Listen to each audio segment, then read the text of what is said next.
police, whether people who have killed, whether the people who did the bomb blast. Even if they go scot-free in this world, on the day of judgment, God will surely punish them. So we as Muslims believe, as it's mentioned in the Quran, in Surah Al-Imran, chapter 3, verse 185, that kullu nafsin zaikatul maut. Every soul shall have a taste of death. But the final recompense is on the day of judgment. Because we believe this life is the test for the hereafter, we leave it. If we cannot do something here, we leave it for Almighty God to do the justice. And inshallah, he'll be punished in the hereafter. If we catch Hitler today, what punishment can you give him? 6 million people in Syria, what punishment can you give him? You can kill him once. What about the remaining 5,999,910 people? Quran says in Surah Nisa, chapter number 4, verse number 56, that those who reject our signs, we shall put them in the hellfires. And as often as the skins are roasted, we shall give them fresh skin so that they shall feel the pain. Today, science tells us that there are pain receptors. So God tells that on the day of judgment, if the skins are roasted, we shall give them fresh skin so that they shall feel the pain. If God wants to incinerate Hitler 6 million times, we can do it. We can't do it here. So therefore, we leave it to the main justice to God. We also thank Justice Hosbet Suresh to have consented to be our chief guest today. Our chief guest, Justice Hosbet Suresh, is a former judge of the Bombay High Court who retired in 1991. A prominent human rights activist, he personifies the right blend of simplicity and righteousness. He regularly writes articles in the law journals as well as leading magazines and newspapers of India. His recent book, Fundamental Rights as Human Rights, is remarkable. He has spoken at many international forums. He is well known for his report on the riots in Mumbai in 1992-93, entitled The People's Verdict. As member of the Citizens Tribunal on the Gujarat carnage against Muslims, his report, Crime Against Humanity, released in November 2002 in Ahmedabad, is notable and very widely acclaimed. His reports on excesses against Dalits in Mumbai, students in Kerala, Christians in Gujarat, and others, too, are quite notable. An apt chief guest to address our audience today. Brothers and sisters, let's welcome Justice Hosbet Suresh.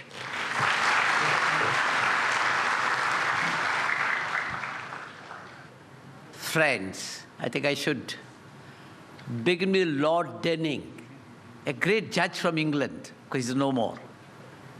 I'll just say what he said once. Judges do not speak as actors do to please. Judges do not speak as advocates do to persuade.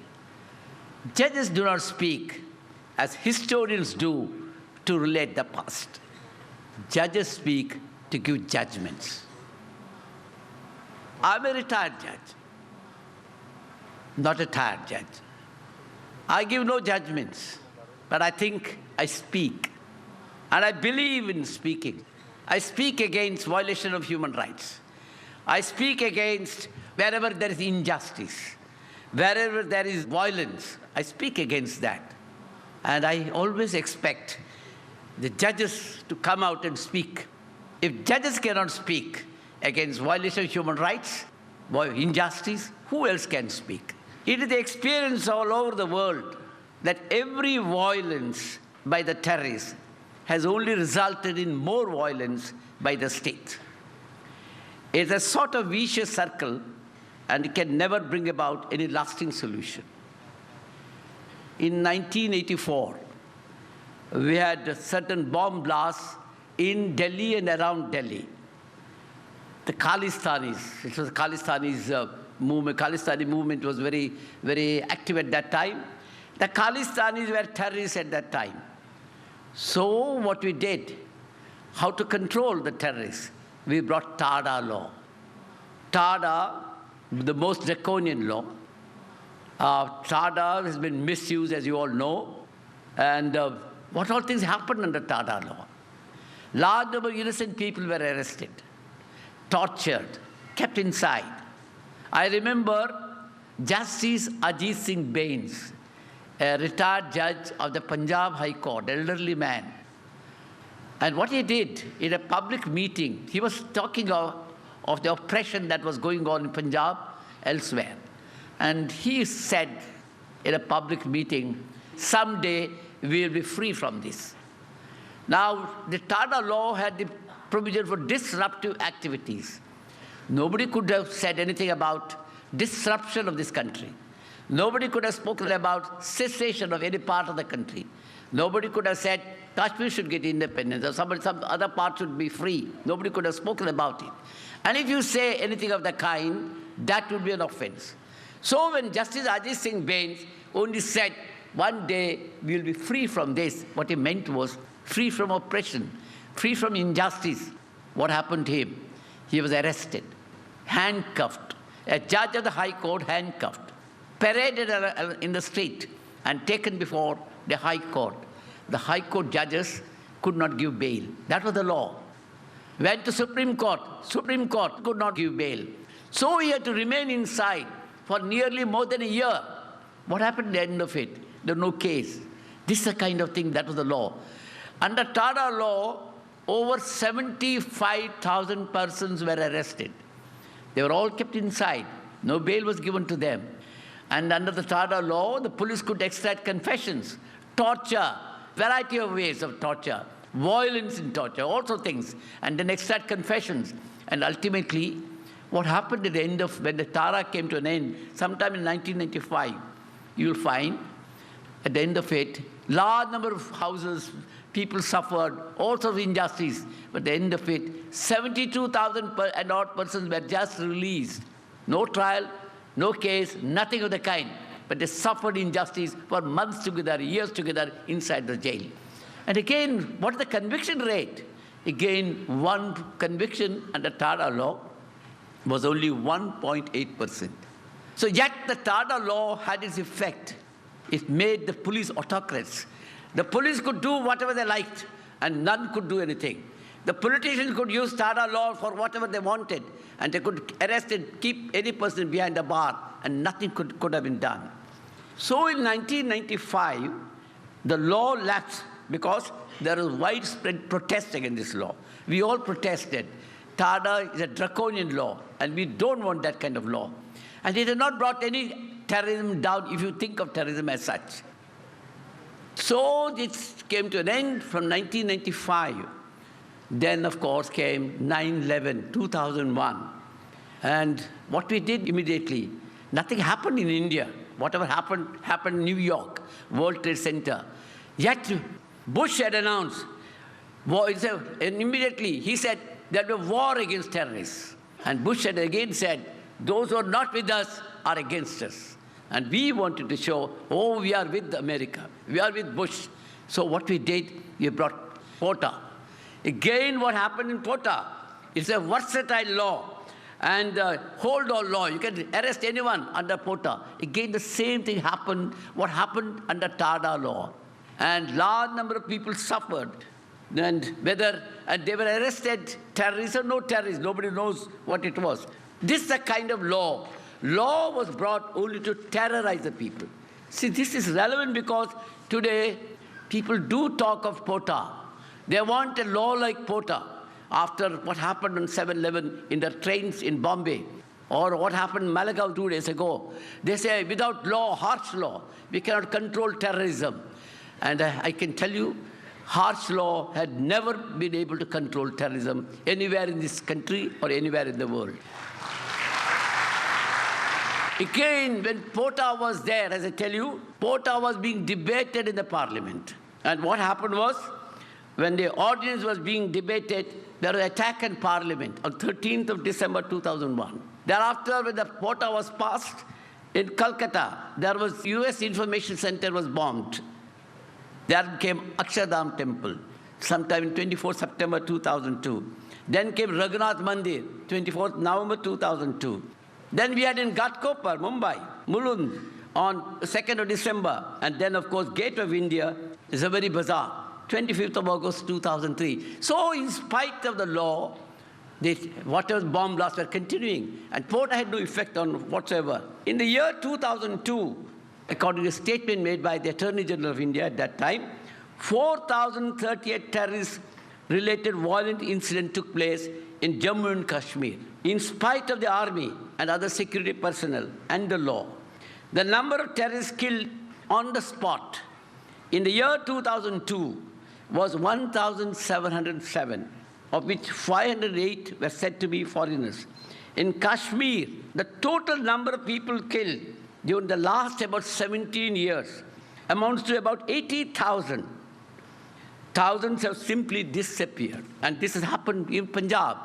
Punjab also, when Khalistan movement was there, large number of people were disappeared. Nobody knows what happened to them. Till the other day, some years ago, they found the dead bodies, the skeletons on the side of the river Bias. I remember I'd gone there to conduct an inquiry. And what I noticed there was, I went around, talked to people, I went around, went to some houses. And in most of the houses, the elderly couple were there and the younger children were there. The in-between generation was not there. Nobody knows what happened to them. They were taken to the police station in the midnight, and next day they would not come back. And after 8 days or 10 days, they would be found dead somewhere here or there. This is a kind of law. So, question is, violence is a continuous thing, killing and counter-killing. In Kashmir, in Manipur, I went to Manipur, again the same thing. In Chhattisgarh, in Telangana, in many places, killing has been routine. The other day, the Prime Minister suggested we should have counter-terrorist wardens. What does it mean, the counter-terrorist wardens? Who should be counter-terrorist wardens? You and I? We take the role of counter-terrorist wardens. I don't know. The Prime Minister suggested that. What happened in Kashmir? We made an experiment some years ago. We had arrested a large number of Kashmiris. They were all rotting in the jail. They were confined to the jail. And what we did was, our government said, brainwash them. Told them, you go back. And go back and tell the people they should not fight like this. They should be afraid. They should change their attitude towards India. Do that. But they said, if we go, we will be attacked. So the government, what the government did, we'll give them guns. So the people who went back were given guns. And I remember during one of those elections, our People's PUDR, the Democratic Rights Organization, brought a report. And there was voting at that time which said gunpoint, voting with gunpoint. There was an army gunpoint from the militants. There was a gunpoint from the security force. There was a gunpoint from the military, from the other railway, other security officials. And there was a gunpoint by these people. Would that solve a problem? Violence against violence. Again, what we did in Chhattisgarh the other day. Chhattisgarh, there are Maoists are there, Naxalites are there. How to eliminate them? So we have started a brigade of tribals. Over 5,000 tribals were asked to join. And then they called it Salwa Junum. And with the result, what happened was, all the tribals were killed, but the Naxalites are still there. This is the kind of thing that we are thinking. So what I'm trying to say is, not a single terrorist in this country has been tried or convicted. Nothing is of the kind. What we have done is only killing. In Bombay, for example, bomb blast took place in 93. Conviction, of course, still we don't know. Conviction, the real culprit, where are the real culprits, one doesn't know. Of course, people who have been rotting in jail for 13 years and so on. Tomorrow is supposed to be the D-Day, the Judgment Day. I don't know whether the judgment will come or not. This is the kind of thing. And again, you'll find in Akshardham, there was an attack. Again, who are the culprits? They were shot dead. In Parliament attack, who are the culprits? We don't know. We shot them dead. This is the kind of thing that we are doing. So we have only violence as in answer to violence. That is all this kind of thing. Even after 9/11, what did Bush do? He declared a war. War against whom? War against terrorists. War against Osama bin Laden. What did he do? He bombarded Afghanistan. He killed a large number of poor people. No one is sure whether Osama bin Laden was killed or not, but a large number of innocent people died. So also in Iraq, they said, okay, Taliban are in Iraq. They also said Iraq has got what you call weapons of mass destruction. No evidence of that. And yet, of course, in fact, the evidence has come, there are no Taliban also there in Iraq. And yet, what he did was bombarded, war against Iraq. Large number of innocent people died.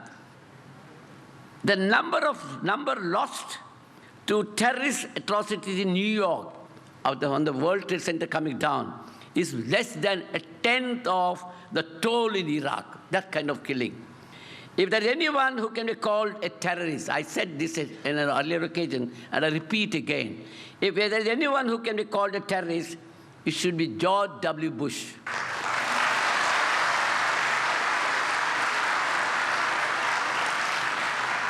He has declared a war, and it is not a war according to law. It is an unjust war, and not according to the international law. And everyone has a right to protest against that war. Anyone could protest, anyone could condemn that kind of war, be a Hindu, Christian, Muslim, fundamentalist, or otherwise. You have a right to protest. Just because we protest and condemn, we cannot be considered as terrorists. One of the most difficult problems is to define terrorism. See, we talk of terrorists. Where is the definition of terrorism? How do you define terrorism? Tada did not define terrorism. Porta did not define terrorism.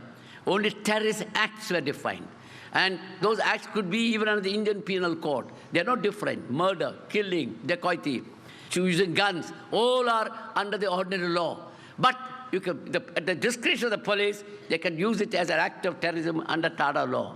If it could be broadly agreed that the deliberate killing of innocent civilians, you find this kind of definition in the dictionary, if it could be agreed that the deliberate killing of innocent civilians is a central element in most definitions of terrorism, then in that event, the worst terrorists of the last century should be the USA for bombings of Hiroshima and Nagasaki,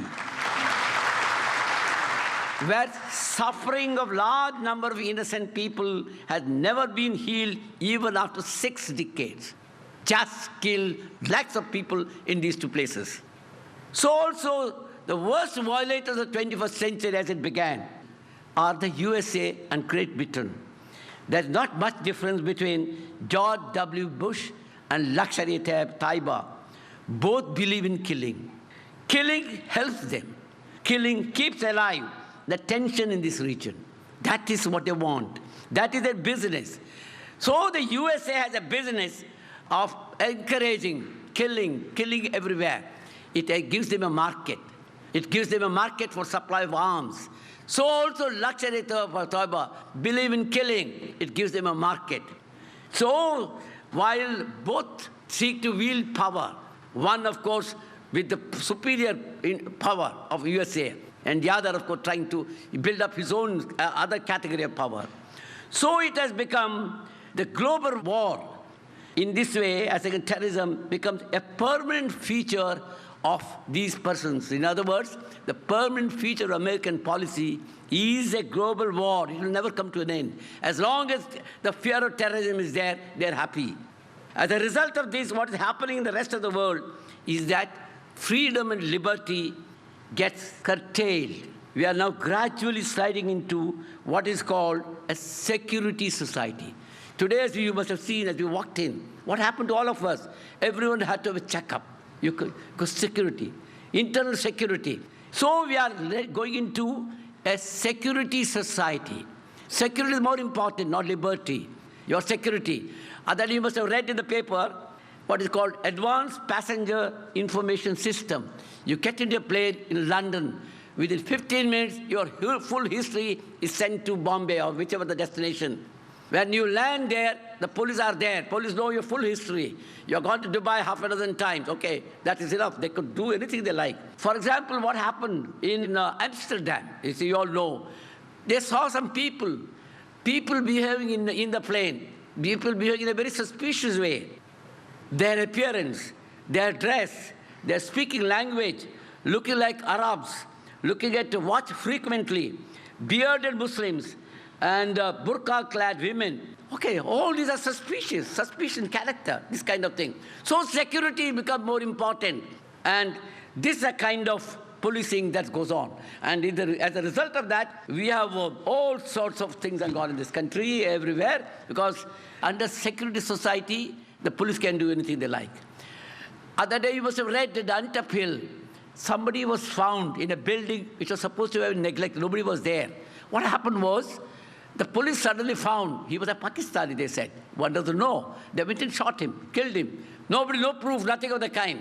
So because in the name of security, the society accepted. Society did not protest. Who was killed? Nobody knows. So the police again believe in this guy because that helps them. They don't have to prove a case. They can detain anyone, keep him inside the police station, days together, without a charge, without anything, in the name of investigation. In fact, the other day, I went to the Minority Commission. What happened was, people are just being rounded up and taken to the police station. What is the law? If you are taken to the police station, if you are a witness, of course, your statement has to be recorded, and then you have to go home. If you are not a witness, you are a suspect, then your name should be there somewhere. Your name should be in the FIR, or they should have advanced information. But they just can't take you to the police station and say, you are a suspect, you don't know anything about me, but you are a suspect. You keep me, you torture me inside. You keep me for days together. No station diary entry, no report. And one fine day, you handcuff that man with another unknown person who is supposed to come from Pakistan. And they say, you are connected with this two together. This is the kind of system. So in the name of security today, police can do whatever they like. Anyone can be killed in an encounter, deaths, and no investigation. In the name of security, every movement of yours can be tracked. Your bank accounts, for example, your transactions, all come under the check. In the name of security, see, the other day the rule has come. In Bombay city, you can't sell or buy property. You can't rent out your house. You want to rent out, you have to go and inform the police officer. So the police have to be informed. So liberty is becoming a casualty. You are literally going to be enslaved. Soon, if this kind is encouraged, ultimately, you slowly, your rights are being taken away. Your liberty is being taken away. You are enslaved. This is a kind of thing. And I tell you, this is not something new. When TADA was introduced, also introduced for the sake of security. Even the Supreme Court, though it's a draconian law, unjust law, after Maneka Gandhi's case, nobody could have upheld that kind of law. Yet the Supreme Court upheld that law. Again, in the name of internal security. In the name of security, that's the main consideration. They upheld quota law, again in the name of security. They upheld Armed Forces Special Powers Act, which has done havoc in northeastern state, Manipur and so on, those places. Yet we upheld the law in the name of security. All our principles of the liberal society, justice, social, economic, everything, all those they have forgotten. This is a kind of approach. So therefore it is necessary, we must understand, this violence must come to an end. So what is the solution? Solution is not arms. Solution is not violence. Violence against me from the people or from the state. No. What is required is that why should there be so much violence in the society? Our approach should be why there is this kind of terrorism. What is the reason for that? That is the thing the government must understand. Not arms, not this kind of harsh law. I tell you, there is so much of injustice in the society. Go to any part of India, anywhere. So much of injustice. The rich and the powerful can get away with impunity. Nothing happens to them. America can invade any country, nothing happens to them internationally. Within India, the rich and powerful are not bothered. They don't go in for voting, but they get whatever they want. But the poor, what happens to the poor? The marginalized. Huge projects, for example. We have built huge projects. I got details of statistics if you want, I can give them. What happens to them? Narmada Dam is the simplest example. Came up. What happened to the people who were affected? Large number of tribals, what happened to them? They had lost their land, lost everything, yet nothing happened to them. What should they do? In Bombay, we have 40 lakhs or more people live in slums. What is the government doing? Government is demolishing them. Your right to housing, internationally recognized right to housing, right to shelter, part of Universal Declaration of Human Rights, international covenant, civil and political, economic, social, cultural rights. All this is forgotten. Supreme Court has said repeatedly in the past, Article 21, right to life includes everything that goes with human dignity. Your food, your clothing, your shelter, your health, your education. What are we doing today? Everything we are not bothering. The government thinks it is not his business. The government thinks it is not their job. They're slowly abdicating their responsibilities. In a situation like, what should the people do? If you are thrown away from your house, you don't get justice in a court of law. What do?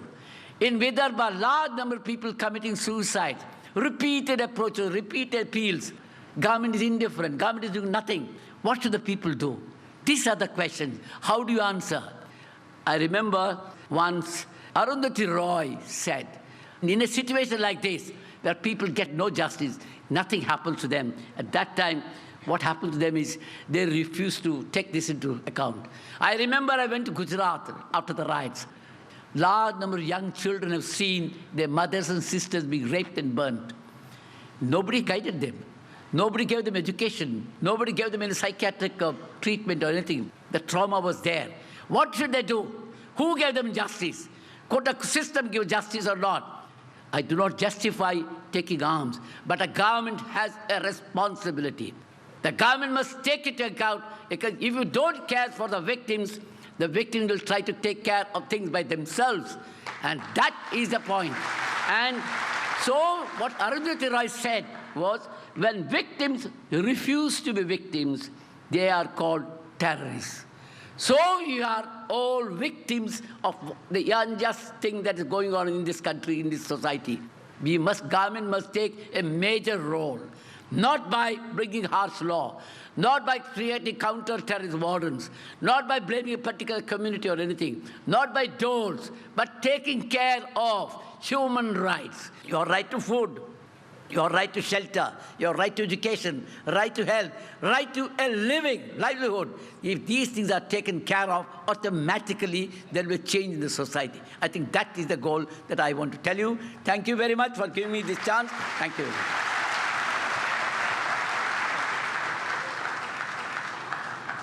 Thank you, Justice Hosbet Suresh, for your frank, judgmental comments on the injustice that we see around us. Exposing reality before our audience is well appreciated by all present here.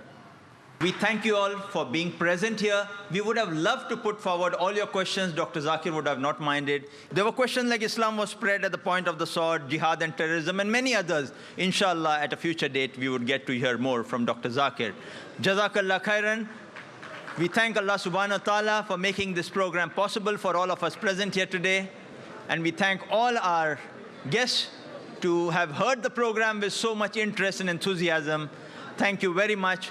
And I would lastly like to thank all the technical people and the people who have been recording this program for many, many millions more to hear it all over the world. Thank you. Jazakallah khair. Assalamu alaikum.